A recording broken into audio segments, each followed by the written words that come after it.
Yeah, what up, boys? So, today, you already know what we're doing. We're killing bots, and we're going for this guy today.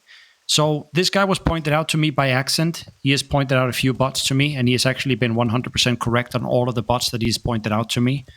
There is a few guys that contact me and say, this guy and this guy's a bot, and then I go check them out, and I can clearly see that this is a player. It's not a bot. But the accent is very accurate. And we're going to find this guy because he pointed him out to me a few days ago when he was in Arathi or in Duskwood, I believe. And there he is. There he fucking is. So let's fuck him up. So I already know that this guy only has BOE equipment because I checked him on the armory. But for you guys' sake, I know there's a lot of doubters out there. We'll just show that this guy has never done a quest in his life. He has no BOP equipment. All of it is BOE. Look at the targeting here. You see he's targeting? Every 3 seconds he's like targeting himself or the boar. I haven't really seen this before. So this is a part of the script, I suppose. I'm not sure if it's checking for the amount of HP or what's going on. But I will do some tests here. We're going to invite him. We're going to text him. We're going to trade him some gold, actually, because any player would kind of accept gold if they were actually at the computer. Or at least I will believe 99.99999% of players would. And again, remember that it's not because his pet's name is named Boar that he's a bot. It's not because he's having BOE equipment. It's not because he doesn't take traits. It's not because he doesn't respond to whispers. It's a combination of maybe 20 different indicators that tells me that he's a bot. I'm just going to turn off this add-on real quick because people will join my party all the time if I don't turn it off. But yeah, this guy is 100% a bot. He has mechanic movement. He's running to one point of the valley right here, and then he does a sharp ankle breaker turn because he's basically just scanning for mobs, and when something is within his proximity, he will start to attack it. So he has BOE equipment. He has a boar named Boar. He doesn't trade off. He doesn't take on gold whenever I trade him. He doesn't respond to whispers, and he's pointed out to me by another player of being a bot. And he's basically just walking mechanically. You see those ankle breaker turns? This is not a player. It's a bot. And I know that some guys in the comment will say, it's a player. Bro, believe whatever you want to believe.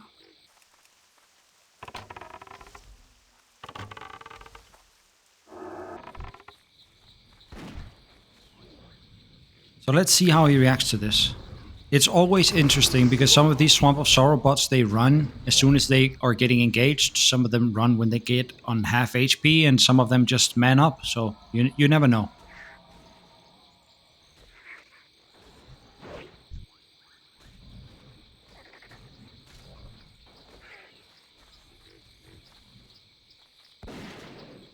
So one of the viewers said in the comments that I should try to trade the bot when they want to use the health pot, because if they are clicking it within their inventory, it should go into the trade window. So we're gonna see if this works.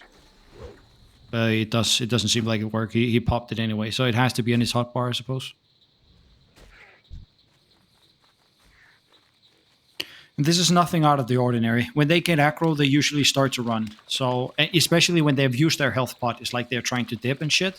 But we've already learned from so many kills that if we just keep on taking aggro on the mob, we can kite them quite far. So let's see how far this guy goes. And if we pull the mob outside of his aggro range, the mob will give up the hunter. The hunter will stop to rest the pet, and then we can reattach it again. So we might get it kited all the way through Deadwind Pass, sometimes even to the Flight Master in Darkshire, but it's all good. We're going to get him eventually, no problem. He can run as far as he wants to. I want to show it to you, actually. I'm going to let the pet die, and you will see that the hunter will at some point stop, and he will start to rest the pet. And sometimes you can repeat this all the way to Darkshire 4 or 5 times. You will get the hunter lower and lower and lower each time. So it's okay that he rests the pet. And every single time that we use the scatter shot near the hunter and the pet, the mob will do its first attack on the hunter. So you will get him like closer and closer to death every single time. It's incremental steps, and it's all good. Yeah, so you see the mob is hitting the bot first, and then the board takes over aggro because it's on defensive. So that's how we can refresh the aggro leash of the hunter, even though that he already dropped aggro. It's perfect.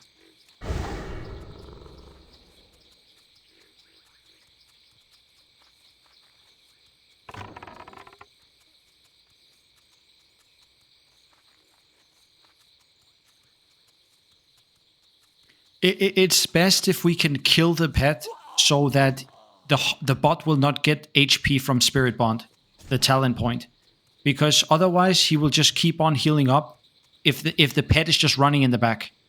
So we don't take aggro off of the pet. We want it to wait till last minute so it kills the pet, and then without the hunter dropping off the aggro table, the bot dropping off the aggro table, we kite the mob alongside the hunter.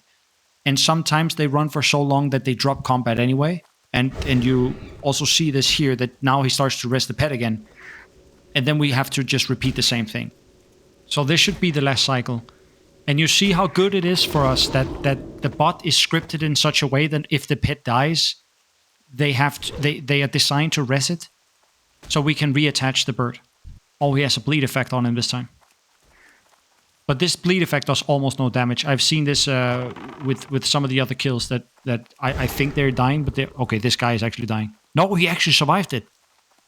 It's okay. We will get him. But as I was saying, it's so good for us that the bot is scripted in such a way that it will rest the pet if the pet is dead. Because that's what allows us to reattach them up onto the face, even though that the bot has dropped aggro. So we can engage them again because the pet is alive.